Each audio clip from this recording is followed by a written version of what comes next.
reklamador at maganda.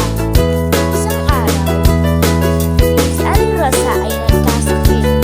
Pinag-utusan niya si Pina na kunin ang mga kailangan. Halika po si Pina. Tanong siya ng tanong. Hindi niya mahanap. Nanay! Nanay! Nasaan yung kawali? Nanay! Nanay! Nasaan yung kutsara? Nanay! Nanay! Nasaan yung pagkain? Sabi ni Aling Rosa, ay naku, Pinang, tamad ka utusan. Tingnan mo doon sa hardin. At tinignan man lang ni Pinang sa hardin.